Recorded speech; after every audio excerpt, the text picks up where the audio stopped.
Mechaleka hi, Mecha Heiny ho. What is up, everybody? It's Jambe here from Pee Wee's Playhouse. No, just kidding. It's Randall from Crypto Love. And today, we're talking about cryptocurrencies. We have maybe Ethereum Classic Moon, hence the green shirt, or kind of floating head. Pretty rad, though, right? I mean, it looks funny. And then also, Lisk finally doing something that people know about. Holy shit, nizzle. And then Cardano wallet updates and tons of crypto scams. So we'll get into all of that stuff. Guys, the markets are looking green today. Everybody's happy. ETH Classic up almost 10% today based on some news that we'll go over in a little bit. And I'm singing a song. But before we get started, just wanted to say thank you to everyone for subscribing. Thank you for everyone nuking the shit out of the like button. And guys, if you want to win one of these shirts, obviously not in this color. I mean, not like, it's not an invisible shirt. It's not an invisible shirt. But if you want to win one of these shirts, you could enter to win by commenting on this video and every other video to enter for your chance to win. Now, let's get into stuff. Today. Overall market cap, $255 billion, so just under $250 billion. Yesterday did a very good interview with Andre from 1 Minute Economics. Okay, we talked about how basically the big players aren't even going to enter. They're not even going to enter until there is like a $2 to $3 trillion market cap. So we still got a long way to go. That's good stuff. That means like 10x your money before the big players get in, and then you make more money. I know the floating head thing is very creepy. Bitcoin dominance, 47.7%. But let's take a look. Bitcoin back up a little bit, 2% for the day, back above $7,000. Ethereum, just over 400. The big winner for today, Ethereum Classic, up 9%, almost at $20. Is there anybody who beat that? Yeah, Pundi X is up, and Aurora, and Bat, and Wanchain. Now, taking a look at Bitcoin itself, we have Bitcoin in this descending track that we want to break out of. You'll see this green line here. That's the 50-day moving average. Bitcoin showed some support there. It just so happened that the 50-day moving average and the big even of $7,000 were right at the same spot. Bitcoin found some support there at the $7,000 50-day moving average. Going back out, it's speculated that, you know, if we start seeing some momentum here, we might see Bitcoin go up to 7,400 and break out of this descending track. However, if it doesn't, we might be heading down to 6,800 or even lower. So keeping an eye on that, also keeping an eye on the MACD. Oh, I don't even need to move it. It's like, you can see the MACD right underneath my neck there. It's like right there. The MACD, you can check, make sure there's a crossover. You can watch for a crossover right underneath my neck. That's pretty sweet. That's the bonuses of wearing green shirts. Now, big news today for Ethereum Classic, up almost 10%. Well, Robinhood, the crypto trading app, adds support for Ethereum Classic. They announced it yesterday. Price went up today. That's in addition to the previous news where Coinbase announced that they're going to add Ethereum Classic. ETH Classic saw a 25% jump then, and then last week they said they're finalizing their testing for Ethereum Classic, so price started coming up. Now, is this a surprise to anybody? No, it shouldn't be, because we've been talking about this for a long time. For like 2 months we've been talking about Ethereum Classic, so not a surprise to anybody. But it's nice to know you can kind of predict the price a little bit. This I didn't talk about, but apparently it's a popular news article. Coinbase custody considers addition of 37 new assets, including Ripple, EOS, and Monero. So it announced on August 3rd, 4 days ago, that it's looking for 40 new assets, okay? Including Ripple, EOS, Monero, VeChain, Cardano, and Bitcoin Gold. Now, they're considering these for Coinbase custody. That is their custodial solution. That is not Coinbase itself. And they say potentially these may not show up on Coinbase itself, but if they're available on Coinbase custody, it would probably make them easier to be available on Coinbase. So You know, Ethereum Classic could be one of the last cryptos that we actually see a pump with it being added to Coinbase, because in the future, could just be every crypto added to Coinbase. Tom Lee, he's always in the news. Like every couple weeks, Tom Lee's in the news from Fundstrat. He says the Bitcoin Misery Index shows crypto isn't broken. So they have their indicator called the Bitcoin Misery Index, which I think is very similar to like an RSI indicator, the Relative Strength Index. Okay, but basically, when the index is below 27, it shows that the future returns are very good. While if it surpasses 68%, it's time to sell Bitcoin. Pointing at the index's current number of 39, Lee concludes that the momentum is recovering. So we're not at 27, but we're going up towards 68. And hopefully he'll let us know when it's at like 67 so we can all sell for a profit then. Hopefully. But I doubt he'll do that. Okay, you have to purchase your own Fundstrat thing so you can use their Bitcoin Misery Index. Cardano in the news today, big time. All right. Charles Hoskinson had some announcements on the old Twitter after he quit the social media platform because it's a piece of shit. He's back on there, and he is talking about Cardano 1.3. The update should be seen between the 8th and 9th of August, which would be in the next couple days. All right. So basically, one of the things that they focus on with this update is the dataless wallet. The dataless wallet had a lot of issues. Some people, not everybody, but some people, definitely the most vocal people, were having issues downloading the wallet, using the wallet, causing a lot of headaches. So a fair amount of refactoring and efficiency improvement have been brought into the wallet. The memory utilization has gone down from about 2 gigabytes down to about 200 megabytes, which is a 90% reduction in memory usage. So that's huge. Also, a 300% improvement in terms of the time taken by the network to download blocks. So, being a lot faster. That's good because their wallet was a big pain point. People did not like the wallet. Also, I mean, he's taking the smooth selfie. He's like, yo, he has a beard just like me. Huh, how about that? Cardano 1.4 update coming out September 4th. So that's some more stuff. And then they also have some talks about Shelly. So you can find that on Twitter if you want more. Nano's in the news today. LBX, the London Block Exchange, is delighted to offer the world's first Nano GBP pair. So we're hearing a bit more. Coinbase added some GBP pairs, Great Britain pounds pairs. Well, London Exchange offers the first Nano GBP pair. That's great for Nano. And, you know, a lot of people like Nano, so that's good news for them. Now this, Icon. Nobody's been talking about Icon recently, so Icon said, we'll talk about Icon.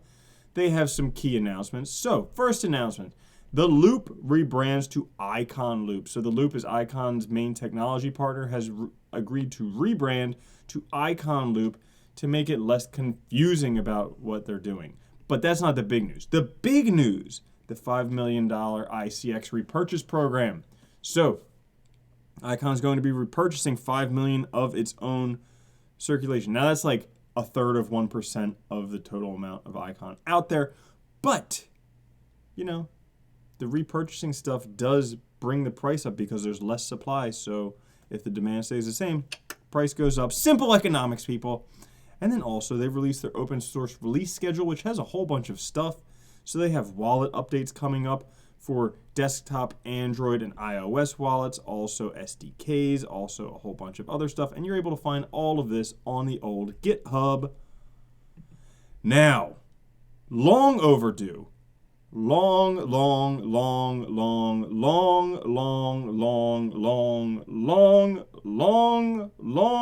overdue is Lisk's first sidechain ICO. Meet Madonna. Not like a virgin. This one is spelled with an A, not an O. Okay? So, finally, because we were expecting it back in November. Then we were expecting it back in January. Now what month is it? It's freaking August. Finally, some side chains. Finally, some development we see. Finally, but here's the thing. Personal opinion, not that it matters that much, but personal opinion, I think it's hurting Lisk because had they had SDKs and stuff back in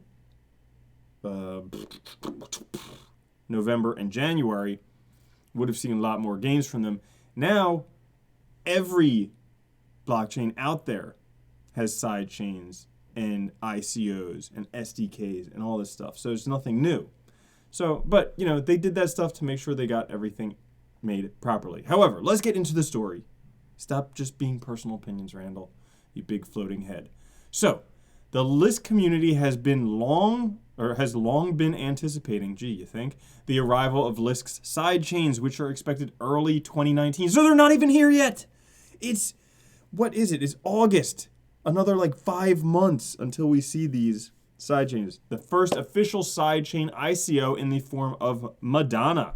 Madonna stands for Market for Data Analysis. Basically, decentralized marketplace for data. So what it's going to do is going to connect data producers, data analysis, and data consumers.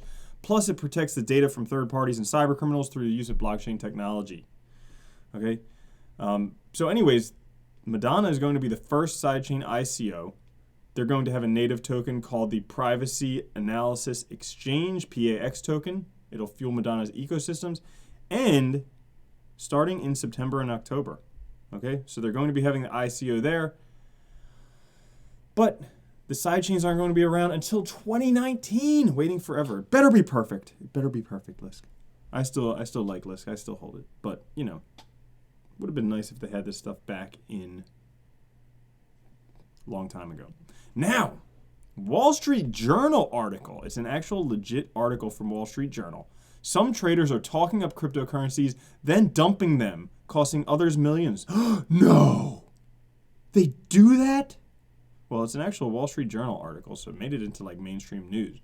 But basically, Wall Street Journal came across 175 pump and dump schemes involving 121 cryptos, with 63 pump groups found to be actively pushing different pump schemes. So for those of you who don't know what a pump and dump group is, basically it's a private group on like Telegram or Twitter or wherever.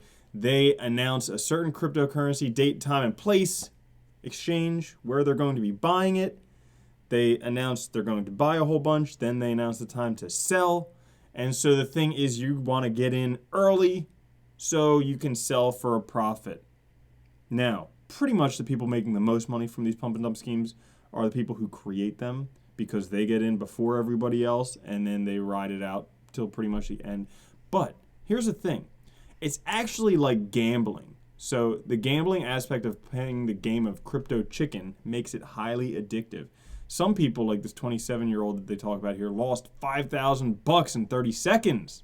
That's what happens when you play crypto chicken. Sometimes you get slaughtered. So, anyways, not surprising they found a whole bunch of pump and dump schemes, but eventually some of these will go away. Now, other stuff. I mean, it's just a whole bunch. Today's just all crypto scams. We're going to call it Crypto Scam Day and Floating Head Day.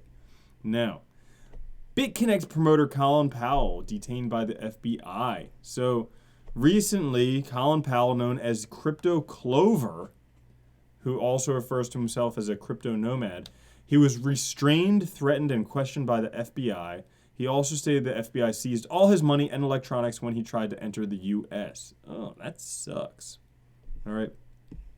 So apparently he had a criminal history too, but he was involved in BitConnect, where they promised 1% per day gains, 365% per year. So, you know, not surprising. Don't come to the U.S. because they hate people in cryptocurrency. Next, here's research reveals network of 15,000 crypto-related scam bots on Twitter.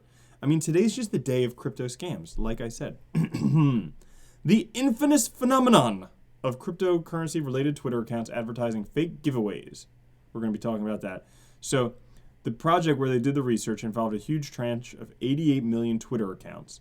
And using just the latest 200 tweets from each account, the classifier unearthed a mesh of 15,000 bots at work spreading fake competitions and impersonating some of crypto's industry's best-known figures and businesses. So you guys see that.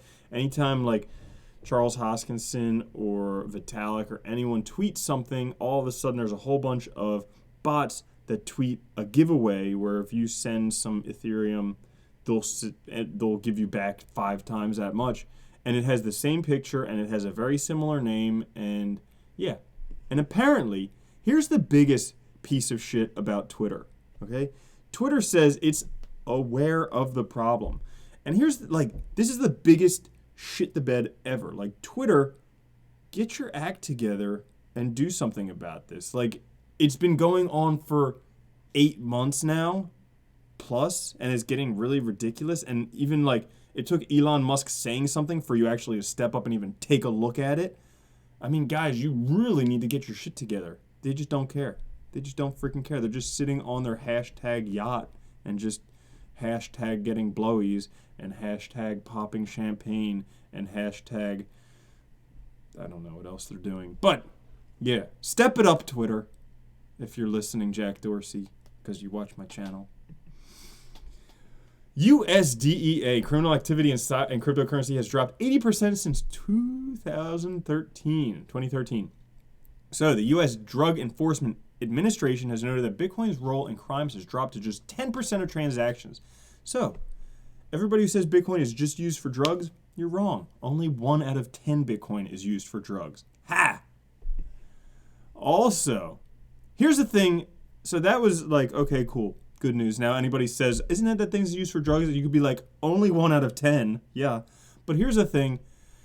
The DEA still has ways of tracking currencies such as Monero and Zcash. That's frightening for 2 reasons. Number 1, either they're just lying. They're playing chicken because they can't. Because Monero uses ring signatures. You're not supposed to be able to track them. Not only that, but it also makes it so that they can't actually know when a transaction is posted on the Monero network. So, number 1, they're just like completely bluffing just to be like, yeah, we know what they're doing. Or number 2, it's not secure at all, and there are backdoor solutions to where they can find out about this, making privacy completely gone. So we'll have to ask Edward Snowden. He also watches his channel. So Edward Snowden, if you don't mind commenting, just letting us know, do they have a backdoor solution? All right. Sounds like a gay porn. The backdoor solution. Woo! All right. Well, that's all the news is fit to print today. I will be at Coinvention in Philadelphia, August 30th and 31st. So if you guys live in the Northeast or anywhere you want to come see me, I will be there. Come hang out. It'll be a great time. Also, I will be at World CryptoCon in Vegas, October 31st to November 2nd. So come meet me there. Links down in the description. You also get discounts for using the codes down there. And then, for those of you who want to win a shirt, no, it's not going to be an invisible shirt like this one. It's going to probably be in black. But you can win. Yesterday we had 2 videos. 1 is the news video. 2 is the live stream with Andrei Polgar, who wrote The Age of Anomaly. It's actually a really good book. I read that shit. He gave me that book for free. But it's only 99 cents until the 12th. So, you know, he gave me 99 cents. So, 2 videos. Number 2. So that is a live stream with Andre. Andre 2000. Let's see. And we have a winner. Good luck, everybody. I know, right? That backdoor solution. Probably already exists. It's probably already there. 45 commenters. And who's the lucky winner? Who's the lucky winner? Good luck, everybody. Woo! Nathan Johnson. Good video. Congratulations, Nathan. You win a t-shirt. Email me at the email my about page. I will send you a t-shirt anywhere in the world. As for the rest of you, I think this afternoon, this afternoon, you know what I'm doing? I am going to meet BitBoy and Jake from I Love Crypto to go hang out. That's what I'm doing this afternoon. But before that, I have an interview with Rough Chain that'll probably be posting at 5 o'clock. So make sure you check that out. I'll catch you guys later. Love you. All right. Peace.